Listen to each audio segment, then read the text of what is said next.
அமைச்சர் மீது வழக்கு, பதவியை ராஜினாமா செய், வலுக்கும் குரல், மொத்தமாக மாறிய களம். தமிழக இந்து அறநிலைத்துறை அமைச்சர் சேகர் பாபுவின் நடவடிக்கை பொதுமக்களிடையே பெரும் கொந்தளிப்பை ஏற்படுத்தியுள்ளது. குறிப்பாக அவரின் நடவடிக்கைகள் ஒவ்வொன்றும் பொதுமக்கள் முகம் சுளிக்கும் வகையில் அமைந்துள்ளது. அவரின் பேச்சு இவர் அமைச்சரா என்ற கேள்விகளை எழுப்பியுள்ளது. குறிப்பாக இந்து மக்களை அவர் நடத்தும் விதம் வேலையாட்களை நடத்துவது போல் ஆகிவிட்டது. திருவிழாக்கள் மற்றும் வழக்கமாக வார இறுதி நாட்களில் வழிபாட்டு தலங்களில் கூட்டம் அலைமோதும்.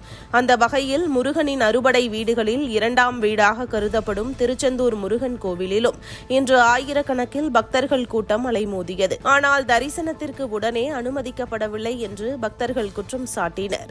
சுமார் 6 மணி நேரமாக தரிசனத்திற்கு காத்திருந்ததாகவும் குழந்தைக்கு பால் வாங்க கூட அனுமதிக்கவில்லை என்றும் பக்தர்கள் குமுறினர்.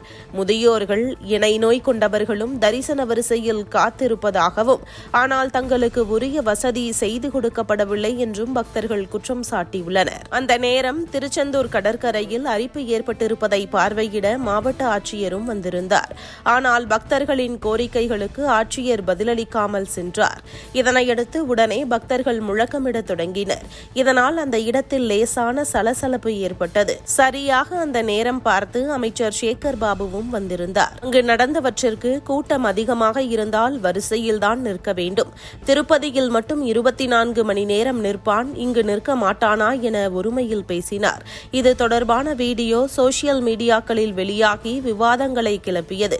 இந்த நிலையில் கன்னியாகுமரி மாவட்டம் சுசீந்திரம் தானுமாலய சுவாமி கோவில் தேரோட்டத்தில் பக்தர்கள் கோஷம் எழுப்பியதும், அதற்கு அருவருப்பான வகையில் அமைச்சர் சேகர் பாபு பேசியதும் விவாதத்தை ஏற்படுத்தியுள்ளது. பாரத் மாதாவுக்கு ஜே என்பது பிரச்சினைக்குரிய கோஷமா? இந்திய திருநாட்டின் ஆலயத்தின் முன் இந்தியா வாழ்க என்று சொல்வது எப்போது தவறான செயலாக மாறியது? இந்த கேள்விகளுக்கு தெளிவான பதில் எதுவும் இல்லை.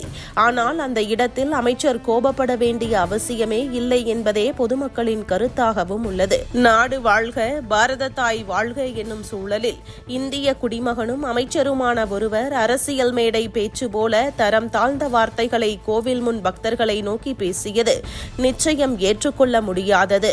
இதற்கு கடும் எதிர்ப்பு வந்த நிலையில் மீண்டும் சர்ச்சையை ஏற்படுத்தி பதிலளித்திருக்கிறார். பாரத் மாதா கி ஜே என்ற முழக்கத்தை கோவிலுக்கு வெளியே சொல்லட்டும். எங்களை பொறுத்தவரை தமிழ் வாழ்க, தமிழ்நாடு வாழ்க என்பதுதான் கொள்கை என கூறினார்.